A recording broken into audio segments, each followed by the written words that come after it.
All right, hello, Michigan Melee. Welcome back to our second episode on Big House here at Michigan Smash Storytime. I'm 2Shadez. Stif.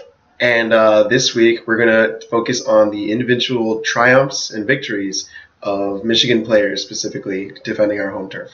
Yep, at the only Midwest National. Right. So going right on into it, the first people we're going to talk about are our real high PR players in Michigan, really our big three. So first of all, Duck had a really big performance when he beat Pew Pew U at the very beginning of Top 64. He really wanted that win, too, because he wanted the chance to face H-Box. He's wanted that for a while now. Always gets stuck playing Armada at Nationals. Mm-hmm. So you don't want to play Armada at Nationals. After beating Pew Pew, he actually got 3-0'd by H-Box, which was a little surprising. But I did talk to him. He's ready for next time. He's a lot to think about. Yeah, I'm sure he'll have a lot of things to practice with Prince of Boo, stuff like that. Well, Prince is in Chicago now. Oh yeah, so he won't be able to play with him that much. Yeah. Oh yeah, and then in losers bracket, because Duck was still in winners at that point, he beat Lucky, which is a really big win. He won that 3-1 actually as well. So. And I know Lucky has won the past few sets, and that has bothered Duck too. So I think he's really happy about that win. Yeah, it's always good to beat the big SoCal players. Yeah. And then after that, I think he ended up losing 3-0 to Wizzy and finished at 13th. Still having trouble with the Falcon matchup, but I heard he has some new insight into the matchup, and he's ready to live it out more. Yeah, but Wizzy's a great player. He did so well, so that's not a bad loss. Right. Moving on to our second-ranked player in Michigan, KJH. Won a really fiery set with Prof Pro. I watched that set. It was crazy, very very button pressy for sure. I mean, it's a Fox Ditto, so that's what you expect, but those two is crazy. I know Kalindi is not a big fan of the Fox matchup, so I think that's a big win for him. Yep, I think he likes that. And then, sadly, he ran into Zane, who was on a crazy tear after that, and beat him 2-1. Zane beat all sorts of good players. I'm pretty sure he's a player from Virginia, right? Yeah, he's the one who upset Plup in last week. Oh, wow. Yeah, he beat Taffikins right before that, too, so he can play that matchup. He had a big tournament. And then later, KJH lost to Mafia, and he ended up getting 33rd place. Which is pretty good. I know KJH would have wanted a little better. That's still a fairly respectable placing, 33rd. Third, we move on to Prince of Boo. He beat YCZ6, which is the random NorCal Samus that beat Colville. And so just showing that I heard he four-stocked him. But yeah, that's not a great matchup for Samus. In a matchup that he claims is very bad for Puff, but I'm not sure. He claims very bad for Puff. Maybe bad against Duck. Okay, so then moving on, he lost to a Swedish Delight, Prince of Boo, which is a Midwest homie of all of ours, so it's not a bad loss to take at all. He beat None, which is a huge win for Prince of Boo. That's really nice. He has struggled against Falcon at every tournament. The only win he has over None was at Sweet 24. Oh wow! Yeah. In the winners. He reset the bracket. Oh, yeah, I remember that. Yeah. That was in the grand finals. None said that he didn't have the best tournament, but good stuff to Prince. And then Prince of Boo barely lost to West Balls. I had to make the pun, guys. I'm sorry. 3-2, which is pretty good. West Balls was down there a little earlier than he should have been. He kind of got upset. So running into, a top 10 player, not bad. So he finished at 25th. All three of these guys did play in the crew for Midwest, but I think we drew our worst possible matchup, which was NorCal. Yeah, and all those ice players. So that didn't go so well for us, but we put up a good fight. There were some good matches, but we definitely did not win. Yeah. All right.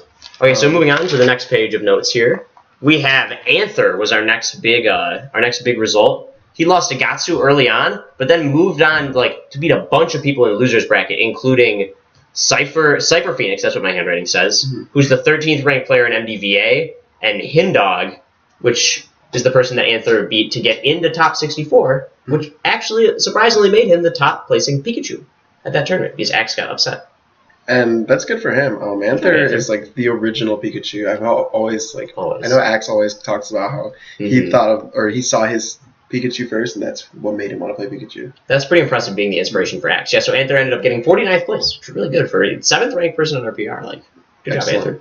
I think he got 3rd in PM too. Oh wow, he's a dual threat, most definitely. Moving on to some of our HMs, Crip Hood and Honeybake got 4th in their doubles pool, which I mostly say so I can shout out Austin.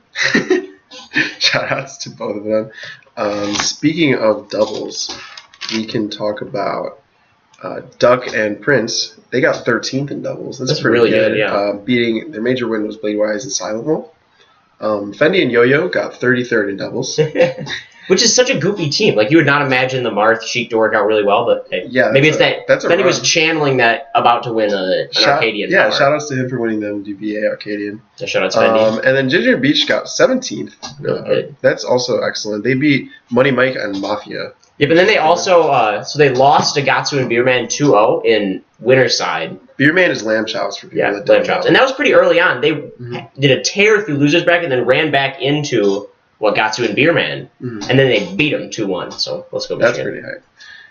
Okay, bringing it back to individual results. I think we want to be right here. Okay, so Yo-Yo beat EMT Seoul, who used to be ranked in Tri-State, right? I believe so. He eliminated me from Big House 4. Oh. Yeah. Then he went on to face Shroomed, which is in the Sheik matchup, but he lost. And then he beat I4N, who had a really good run. I4N getting to where Yo-Yo was at that point. Yep, and then lost to Dark Atma. He finished in 97th. So good job to Yo-Yo. Lost to those two really good Sheiks, like two top 100 Sheiks for sure. Definitely. And then Fendi. Fendi had an interesting bracket story. Okay, so he beat Juan.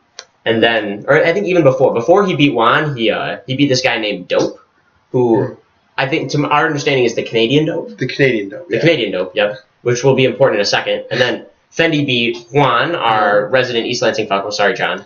Yeah. And then Fendi lost to Dope, which Lansing was Dope. Lansing Dope, which was deeply confusing when I was doing research. And I was, what is going on with the dopes? But so Fendi had the dopest bracket. oh. All right. With Captains. All right, and then moving on to Heartstrings beat Pi, who is he's Central ranked Florida. in Central Florida. Oh, ranked in Central Florida. Yeah, and then so Florida is now split into CFLA and SoFLA, and they're kind of doing a NorCal SoCal type thing. So, but CFLA is the really strong one that has all the good players, or the best players. That's where Hungrybox and all of them were from, like Cobalt and Wizard. Yeah, Florida's entire crew basically lives in CFLA. Yeah. Yep. All right, so good win to Heartstrings beating Pi. Then I4N, who we alluded to earlier, beat Mr. F, who is the 5th ranked player in Chicago. I think you said he had taken sets off KGH as well. Yeah, he's taken it in the past year, multiple sets off KGH. He's a solid player. He's Swedish Delight's little brother, too. Oh, Swedish Delight's little brother. All right, there you go. So it was a puff ditto, but, I like it. That's a good win. Yeah, I mean, you got to be able to win the floaty matchups, and nothing's more floaty than a puff ditto. So Liam Butler might be the Cinderella story for Michigan. Had a great tournament.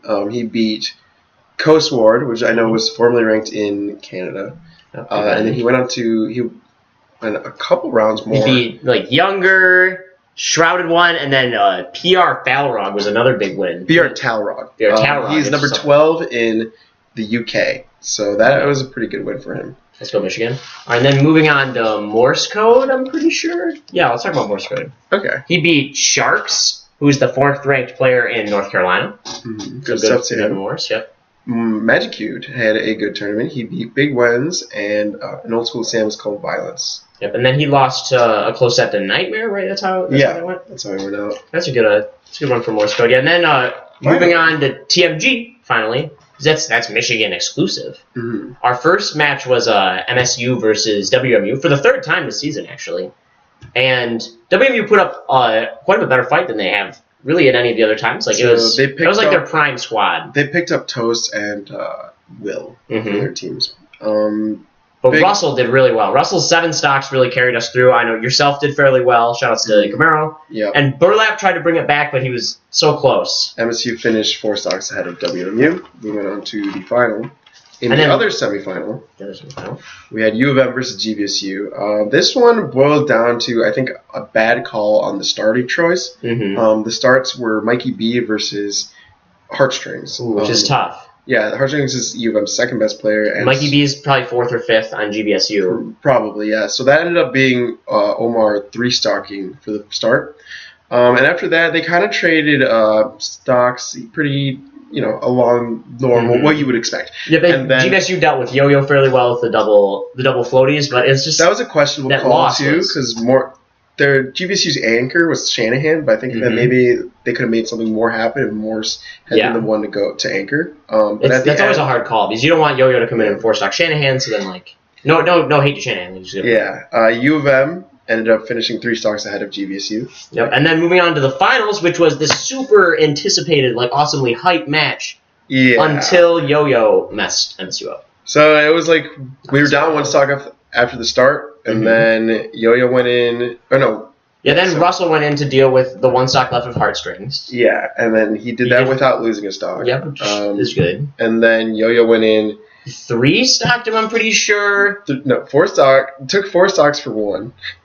And then Yo-Yo took another 4 stocks for 1 versus Paz.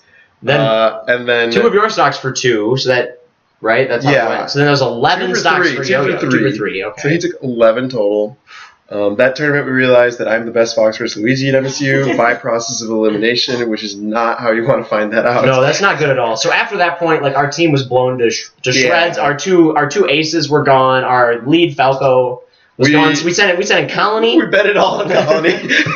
Who played well. Shout out to Colony. Did good stuff. Yeah, but it ended up U of M wrecked us. We lost 9 stocks. So yeah, I'm looking forward to a rematch in the spring season. And I think it'll be interesting talking about the spring season to see MSU's A team versus GVSU as well. We haven't seen that. All we've seen was GVSU beat the team led by me, which wasn't good.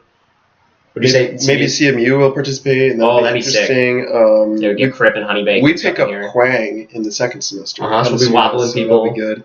That'll be a good way to round out our team. That was a big problem for us too. Is that we lost Kuyashi in this crew battle, and they gained Yo-Yo. Yeah, that's not a good up and down for us. But good stuff to U of M winning the TMG stuff. Now they'll go on to play the winner of Ohio Circuit, and then the winner of that plays East Midwest. Or Western Midwest. Oh, okay. That's just crazy complicated. It's cool. All right, so that's the end of our Big House video on individual Michigan players. Next week we'll be doing from the TOing perspective, which this tournament is always so well TO'd. I keep on even saying to Mirror myself, like, wow, this tournament is so well delegated. Like, nobody knew what was going on, and it all worked out. I'm excited about this one. This one we'll get to talk about some of the behind the scenes stuff. That why is Big House so great? I'm really excited to talk about it. So we'll see you next week on Spanish Storytime. Peace, guys. Peace.